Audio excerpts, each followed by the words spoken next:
Where have you been, James? What have you been up to, James? You're late. Late? I am never late. Nor am I early. I arrive precisely when I mean to. Because I'm Dr. James Moore, and in my dreams...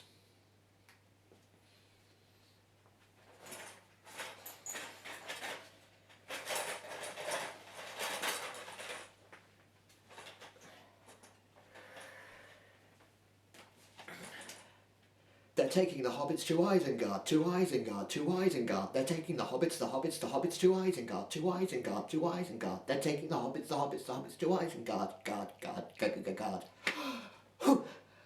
And welcome to my picture house.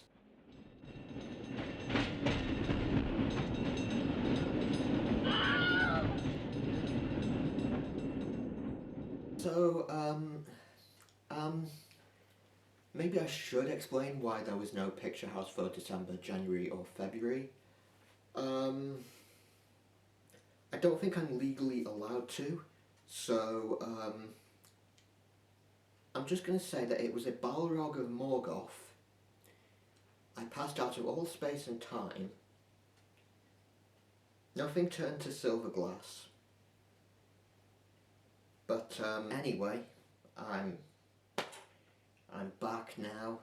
I'm back from my long journey into the shadows, and yes, this was going to be a Christmas special, but let's just do it now. We've got, of course, if you haven't got this from all the stupid references by now, The Lord of the Rings, The Fellowship of the Rings, The Two Towers, and of course The Return of the King. The entire Lord of the Rings trilogy. Perhaps the last of the great cinematic epics. It's only been, what, 25 years, but cinema has changed so much in that time, and they just do not make films like this anymore. It feels like these are timeless films. It feels like these are films which are going to last forever, which are still going to be watched in like 100, 200 years time. And it's been a while since I've watched them. It's been a few years. So I thought, why not just go through the entire lot? Why not just watch the entire trilogy? And I've never watched the entire trilogy in a day before. I've never watched it all in one go. So I thought, for something a bit different, let's try watching it in one go. I've gone with the standard editions, not the extended editions, because, you know, I don't want to be here till tomorrow morning. But, you know, I'm going to have a good time with these. I know these are good films. I know I'm going to enjoy them. I do have a few problems with them, but I'll come to that later. But they are so good. These are such amazing films. The acting, the quality, the style of them. I mean, they're endlessly memeable, aren't they? I mean, they're taking the hobbits to Isengard, to Isengard, to Isengard. They're taking the hobbits to Isengard, guard. Of course, we do need booze. We're not going to start the booze until Return of the King. But yes, this is the picture house after all. We must have alcohol. I did pick out this Infusionist elderflower gin from Aldi. It is really nice, because when I was going to film this in December, I bought a bottle of this and then ended up just drinking it because, yeah, I needed alcohol over Christmas, so it's really nice. But when I bought this this second bottle, I noticed on the back it says with colorant, and that usually means carrot. And because of my great grandfather being Scandinavian, I have inherited a birch pollen allergy, which is, it's very common in Scandinavian countries. So, I can't drink it. Because, like, when I ingest carrot, my body thinks, oh shit, we're in a birch forest. What are we gonna do? Shut down, start the diarrhea, get the stomach cramps out, man all the defences, quick, we're in a birch forest. So instead, for much later on, I've got this Avon Mel honey mead, which I got from Portmeirion, near Porthmadog, the village where they filmed The Prisoner. This is so nice. This is so nice. It is gorgeous. And mead as well, right? Tolkien would approve. And of course, long film, we're gonna need more than one. So, something else. Well, how about something that comes in pints? Don't do that, you'll get thrown out the pub. So I just, basically on my shop, I just pulled out this Haverwood Porter, which claims to be dark, silky and deeply delicious. The full-bodied, muscular blend has a coffee roast bitterness and a distinctive toffee flavour, creating this sleek and smoky porter. This feels like it's just going to be my kind of beer. I like this kind of beer, so yeah, this should be good. Right, let's get the shades up, get the projector on, and begin our journey to Mordor and Mount Doom. Precious, my precious.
Well, I'm back.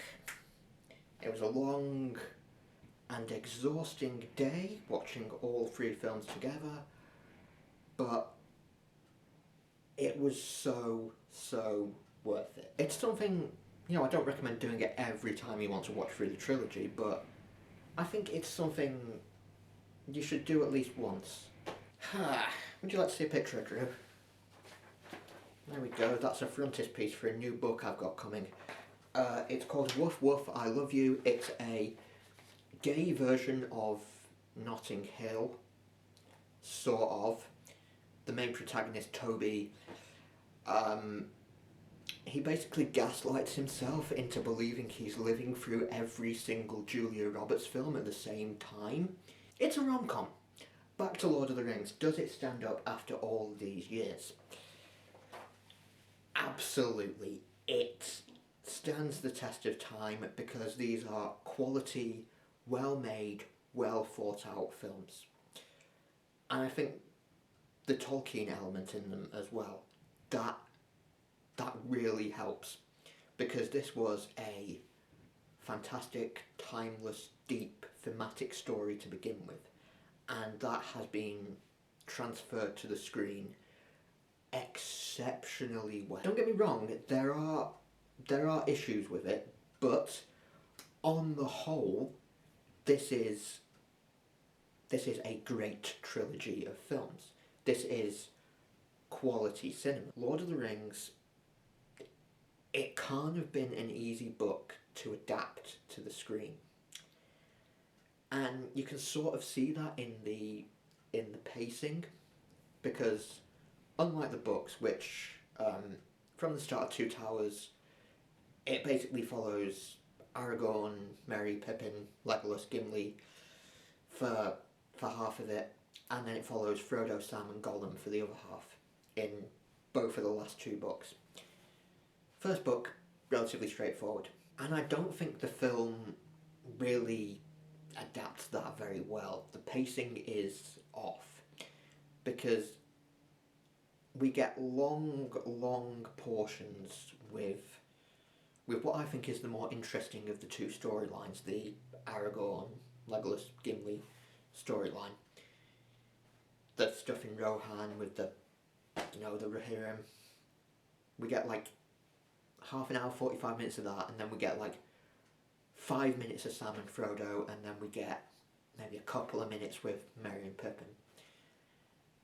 And at times it interrupts a great action scene, like the Battle of Helm's Deep, which is I'm sure one of the great cinematic battles, and it just, it takes you out of it, and that's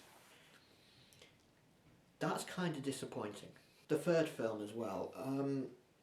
The first two films, great CGI, great special effects, helped by the fact that they were doing a lot of this practically. They shot a lot of it on location. The landscape looks flipping beautiful. But some of the flying scenes with the Nazgul in the third film, some of the CGI in that, there's some pretty dodgy green screen in that third film. And yeah, that's not aged very well. But overall, 25 years later, this is still one of the great epics of cinema. Perhaps, as it stands at the moment, one of the last great cinematic epics. I mean, we'll wait and see what Dune Messiah is like, whether that can compete with it. Dune definitely comes close to matching it. Again, based on a big, difficult to adapt sci-fi book. But at the moment, I don't think Dune Part 1 and 2 do quite match up to it. I still think Lord of the Rings still has the title of the last great cinematic epic. And in 1,000 years, they'll still be talking about this film. This will still be one of the great films of all time. They'll still be taking the hobbits to Isengard. I just wish I could write something that becomes a massive success like this. Because, yeah, it does make me a little bit jealous. I'm a little bit jealous of Tolkien. I'm a little bit jealous that he got such a great adaptation. But never mind. Maybe one day. There's still time. It's Woof Woof, I Love You, isn't it? It's the rebirth of the rom-com.